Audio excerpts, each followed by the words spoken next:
Hey, what's going on YouTube? This is Will, and it looks like Chase has some updates coming to the Sapphire lineup. Finally, because I know a lot of people have been asking and complaining about these Sapphire cards, but it looks like it's not even really a rumor anymore because Chase has actually come out and confirmed changes are coming. They just haven't said what those changes are.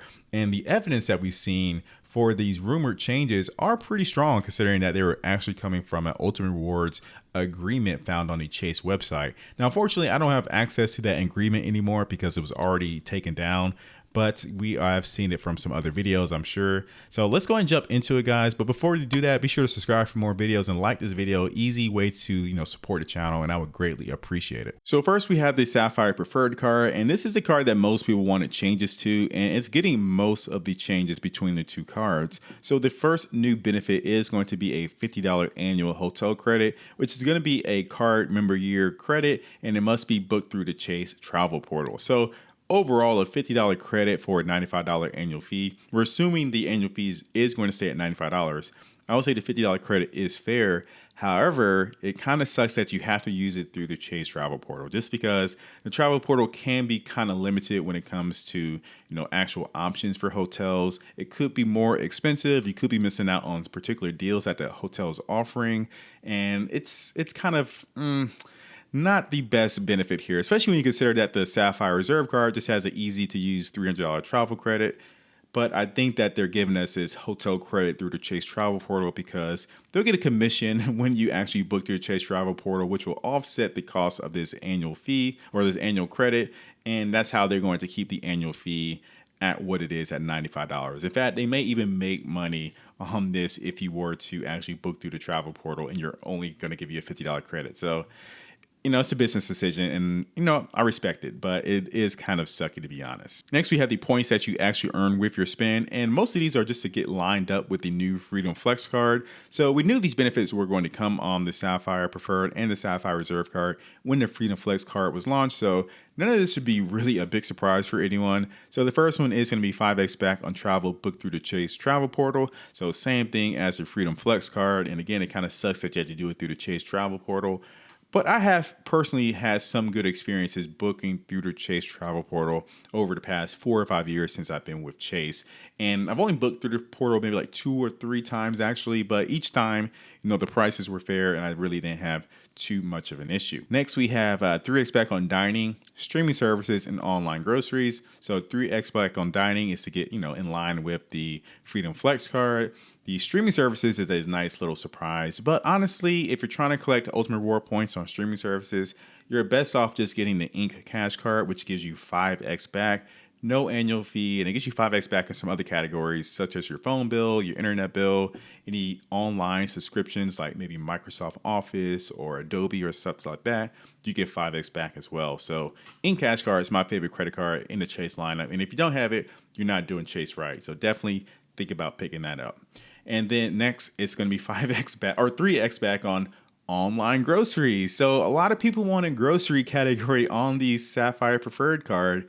And instead of getting just a regular grocery category, we could be getting a online grocery, which is hilarious in my opinion. But I'm guessing they're talking about like Instacart. And I'm assuming if you just order online from any of these grocery stores like Kroger or Whole Foods or something like that, you'll qualify for this as well, but I'm not sure how those actually code when you actually book them online. It does say that it excludes Target, Walmart, and Wholesale Club. So I'm assuming if you make a purchase online for your groceries and you get it delivered or you pick it up, it should qualify. But again, this one is still kind of gray. They don't really give a lot of explanation on what they mean by online groceries, but it's something, right? So hopefully maybe that one's not true. Maybe it's just regular grocery stores, fingers crossed. And then finally, we have 2x back on travel and then 1x back on all other purchases. No changes with those two categories. Finally, the last update coming is going to be a 10% anniversary point bonus. So this is, I've read 2 different explanations for. So some people are saying that it's based on the actual spend for that year, and that's what you get your 10% bonus on. And then other people are saying you get 10% on the actual points that you earn. So, if you're earning points all year at 3x back, you'll get a boost on that to 10 or additional 10%. So I'm not sure which one it's going to be, the dollar amount or the point amount, but either way, it's fine. It's okay. It's okay. And overall, my thoughts of the Sapphire Preferred Card at $95 is that it's a fair price. I mean, even better now with the 3x back on the dining and the streaming. I think it's a good card to have for a beginner traveler or someone who's not even traveling as much. And that's just because one, has a great sign-up bonus. Two, you have access to the Chase travel partners.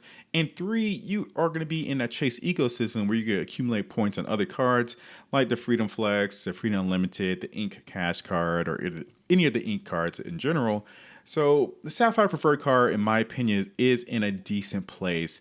Again, it's only $95, so it's not a huge investment that most people would have to make, such as $550 for the Sapphire Reserve card, or say $695 for the Platinum card, where you get a whole bunch of coupon credits. So Sapphire Preferred card, I think is okay. And then maybe you can pick up some other cards if you want lounge access, or you can just upgrade to the Sapphire Reserve card if that's something important to you. But, guys, just let me know down in the comments what you think. Overall, like I said, it's a decent entry level card. And at $95 with these additional benefits, I don't think they need to do too much more than this. All right, so next we have the Sapphire Reserve card. And this one isn't really getting too many changes here, pretty much just to get in line with what's on the Freedom Flex card. So you're going to get 10x back on Chase Dining, which is absolutely useless. I mean, I live here in Atlanta, and I believe there's only like 2 restaurants on the Chase Dining portal, so not really too excited about that. And they're pretty relatively high-end restaurants, so it's not something I'm going to eat at on a regular basis anyway, but pretty useless. You get 10x back on hotels and car rental purchases on booked through the Chase Travel Portal. Again, we already talked about booking hotels on the Chase Travel Portal. Car rental purchases, I've actually had pretty good experience with car rental purchases on the Chase Travel Portal. I would say the prices have been, pretty reasonable. I just used it when I went to Hawaii back in March, and it was cheap. It was actually pretty cheap. So booking, car rental purchases through Chase Travel Portal, get 10x back is actually kind of good for me, to be honest. Then next, you get 5x back on airline travel booked through the Chase Travel Portal. Again, Freedom Flex card here. 3x back on all other dining and all other travel. So nothing changes with that. And that's pretty much it with the Sapphire Reserve card. So not a lot of changes. Again, they just updated the card last year. And, some of those other temporary benefits are still going on right now. So overall, the Sapphire Preferred card is the star of this show. And again, I think it's doing enough for a $95 travel card, which gives you access to the Chase travel partners. And I think it's fine. I honestly perfectly think it's fine, especially when you count the sign-up bonus, which has always been very lucrative for the Sapphire Preferred card, even now that it's 100,000 points. I can't be too mad at it. And keeping it long-term is an option for some people who aren't going to be traveling, on a regular basis and don't want to spend $500-$700 for a premium credit card. So that's pretty much it, guys. Let me know down in the comments below what you guys think. I'm sure I'm going to see mixed reactions about these 2 changes. But yeah, just let me know. And thanks for watching. Again, smash that like button, and I will catch you guys in the next one. Peace.